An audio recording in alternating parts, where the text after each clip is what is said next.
So welcome to part 2 of how to build good PowerPoint presentations. So in this section we're going to be looking at content. Now when it comes to rock and roll, Elvis is definitely the king.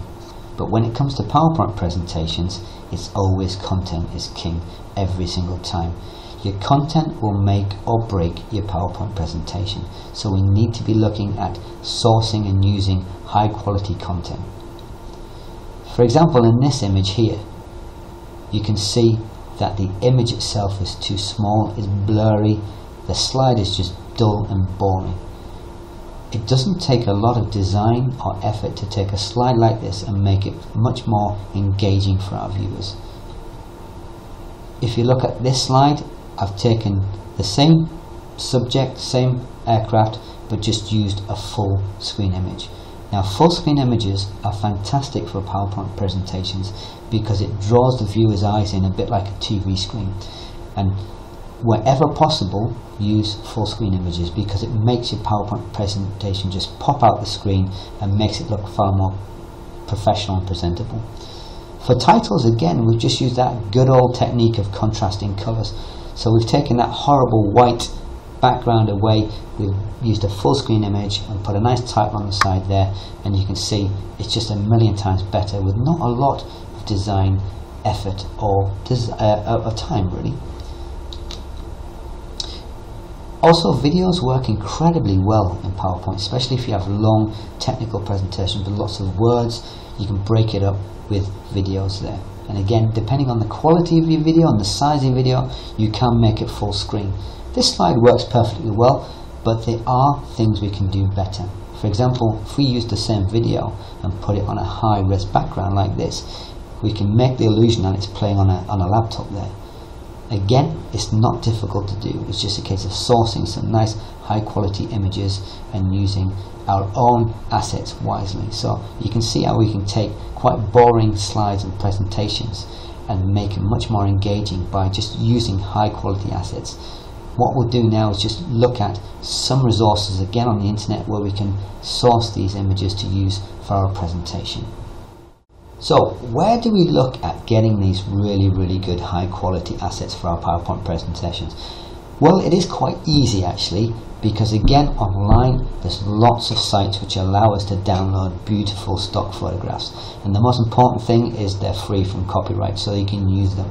A lot of people, I've done it in the past myself, tend to go to Google, they Google an image and then they download it using their PowerPoint presentations.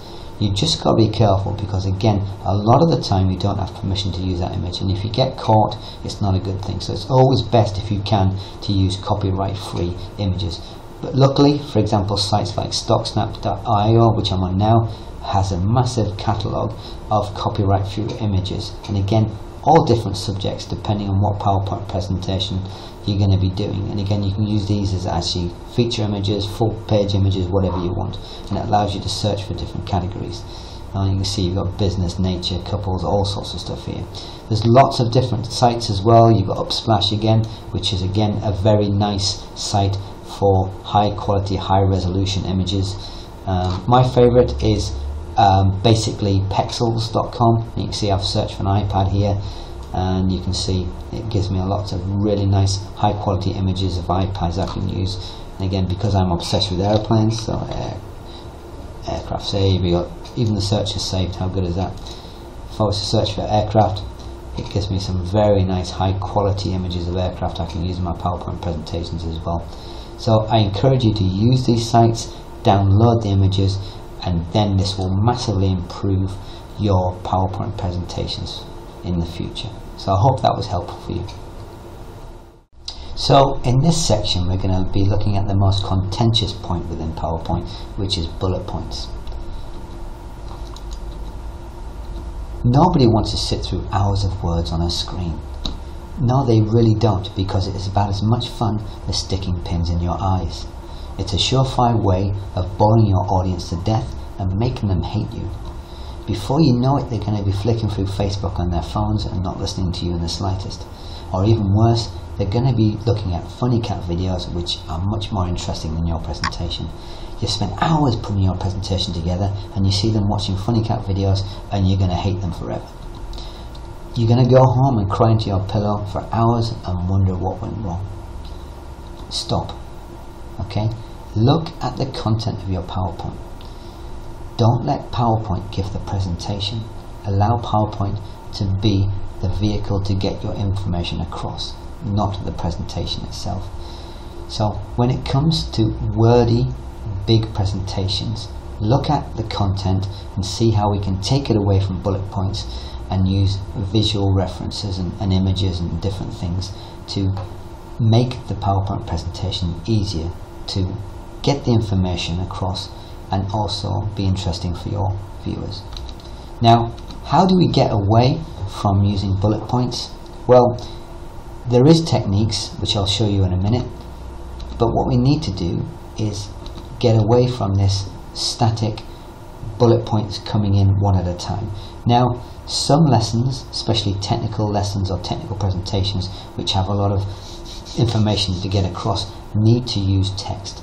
Now, what we can do is take your traditional bullet points and, for example, just use geometric shapes. So we're still getting the same information across, but we're moving the viewer's eyes across the slide and taking in the information, and we're actually telling them what the objectives is rather than them reading it off a screen.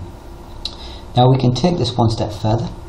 Now we can go, for example, a slide like this, we can use a half image, half information, and again we've used this beautiful contrasting title and we've used these geometric shapes. So you can say how we've taken those three little bullet points and transferred it into a slide which is much nicer and just as effective of getting the information across.